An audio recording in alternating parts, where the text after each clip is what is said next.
चलो जी। Hello students, welcome back to the learners academy. आज की वीडियो हम फर्स्ट ईयर फिज़िक्स के हवाले से है।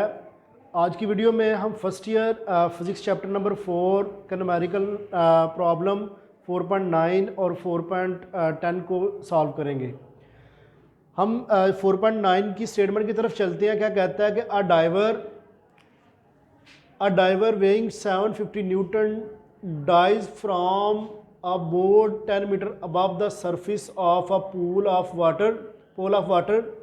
Use the conservation of mechanical energy to find his speed at 0.5 meter above the water surface, neglecting air friction। मतलब वो यहाँ पे हमें कहना चाह रहा है कि आपके पास एक डाइवर है जिसका जो वेट है वो आपके पास 750 न्यूटन है। उसका वेट जो है वो 750 न्यूटन है और वो वाटर पूल से 10 मीटर की हाइट पर है और 10 मीटर की हाइट से वो डाइव करेगा। गोताखोर जिसको हम कहते हैं वो है, वो 10 मीटर की हाइट से जब डाइव करेगा तो उस किस स्पीड के साथ डाइव करेगा, वो स्पीड हमने फाइंड करनी है जब वो 5 metre above the water surface, मतलब वो वाटर सरफेस से 5 मीटर अबव पर हाइट पर होगा। उस वहाँ पर हमने उसकी स्पीड मेजर करनी है। दूसरी चीज़ वो यहाँ पे हमें ये कह रहा है कि आपने एयर फ्रिक्शन को निगलेक्ट करना है, मतलब यहाँ पे एयर फ्रिक्शन नहीं है। अब हम गिवन डाटा की तरफ चलते हैं तो कहता है कि वेट ऑफ डाइवर जो है वो हमारे पास 750 न्यूटन है, हाइट ऑफ बोर्ड H1 जो है वो आपके पास 10 मीटर है, height of point from water जो है वो आपके पास H2 है। अगर मैं स्टेटमेंट को थोड़ा सा मज़ीद अगर आपको एक्सप्लेन करूँ तो इस तरह से है कि आपके पास ये वाटर है, ये पूल है और ये आपके पास वो बोर्ड है। अब यहाँ पे वो डाइव खड़ा है। अब उस डाइव का जो वेट है वो 750 न्यूटन है। अब ये यहाँ पूल से लेकर यहाँ तक की जो हाइट है जिसको हम H1 कहेंगे वो 10 मीटर है। अब ये आपके पास जो है ना वो पूल से 5 मीटर पे, अब ये आपके पास H2 है। अब वो कहता है कि जब वो यहाँ पे होगा 5 मीटर तो जब यहाँ से वो डाइव करेगा तो यहाँ पे पहुँचेगा 5 मीटर हाइट पे, तो वहाँ पर आपने इसकी वेलोसिटी बतानी है कि वेलोसिटी क्या होगी। ये चीज़ वो यहाँ से हमसे पूछ रहा है। तो हमने गिवन डाटा भी देख लिया। तो अब हमने कैलकुलेट करना स्पीड ऑफ डाइवर, कि हमने डाइवर की स्पीड कैलकुलेट करनी है। एज वी नो डैट आपने inter conservation of kinetic energy and potential energy का टॉपिक हमने पढ़ा है। वहाँ पे हम फ्रिक्शन को ले रहे थे, लेकिन यहाँ पे उसने कहा जी फ्रिक्शन नहीं है, एयर फ्रिक्शन निगलेक्ट है। तो इसलिए हमारे पास जो रिजल्ट होगा वो गेन इन काइनेटिक एनर्जी जो है वो बराबर होगा लॉस ऑफ पोटेंशियल एनर्जी। क्योंकि आपको पता है कि जब वो मैक्सिमम हाइट पे होगा तो उसकी पोटेंशियल एनर्जी मैक्सिमम होगी, लेकिन जैसे ही वो डाइव करेगा तो उसकी पोटेंशियल एनर्जी जो है वो कन्वर्ट होना शुरू हो जाएगी काइनेटिक एनर्जी में। इसलिए वो कहता है गेन इन काइनेटिक एनर्जी जो है वो बराबर होगा लॉस ऑफ पोटेंशियल एनर्जी के। तो काइनेटिक एनर्जी का फार्मूला 1/2 mv², पोटेंशियल एनर्जी का mgh। अब हमने यहाँ से वेलोसिटी निकालना है तो 2 यहाँ पे डिवाइड कर रहा है तो जाके मल्टीप्लाई करेगा, m को m से कैंसिल कर दे तो आपके पास वेलोसिटी जो है वो v² जो बराबर आ जाएगा 2gh के। अब दोनों तरफ स्क्वायर रूट ले ले, तो स्क्वायर रूट लेंगे तो आपके पास v जो है वो बराबर आ जाएगा 2gh के। अब यहाँ पे h जो है वो हमारे पास बराबर है h1 माइनस h2 के, तो इसलिए यहाँ पे हम h की जगह पे लिखेंगे h1 माइनस h2। h1 की वैल्यू भी आपके पास है, h2 की वैल्यू भी आपके पास है। दोनों वैल्यूज पुट करें, g की वैल्यू पता आपको कितनी होती है, g की वैल्यू आपको पता 9.8 मीटर पर सेकंड स्क्वायर। तो तीनों वैल्यूज पुट करने के बाद 10 में से 5 निकाल दे तो आपके पास 5 बचेगा।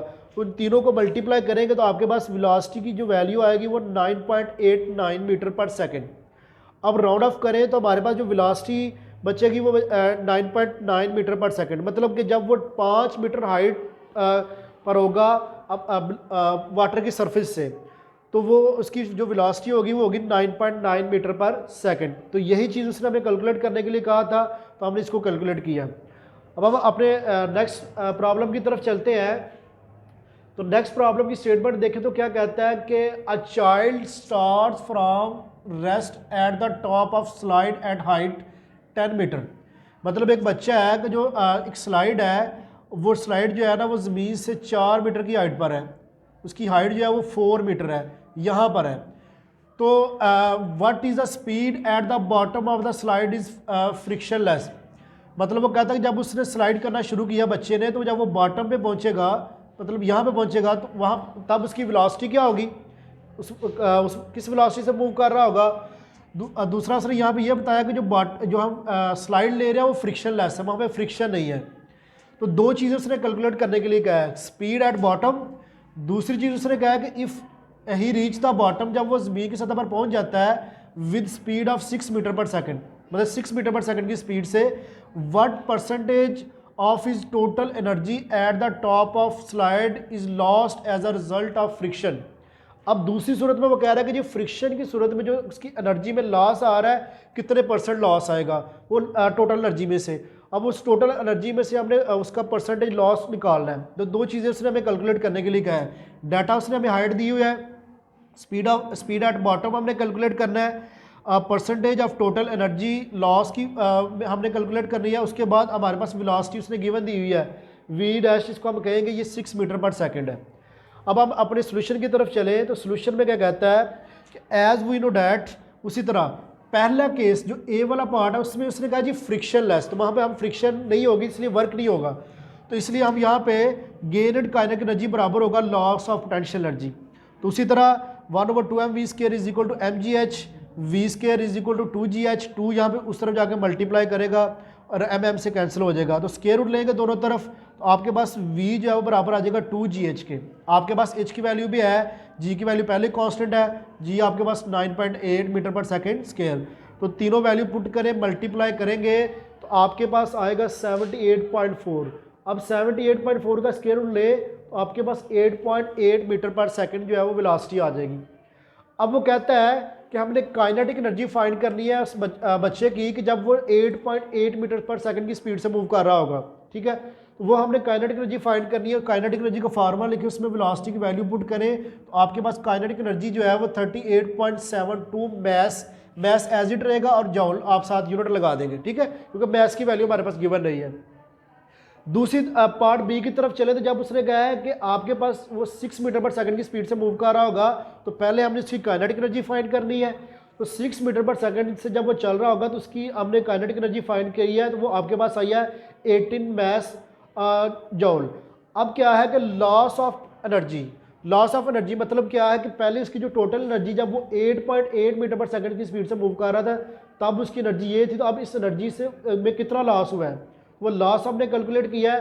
तो हम इस काइनेटिक एनर्जी में से इस एनर्जी को माइनस कर देंगे, आपके पास लॉस ऑफ एनर्जी निकल आएगा 78.72 जो है वो आपके पास उसमें से माइनस करें 18 को तो आपके पास लॉस जो है वो 20.72 mj आ जाएगा।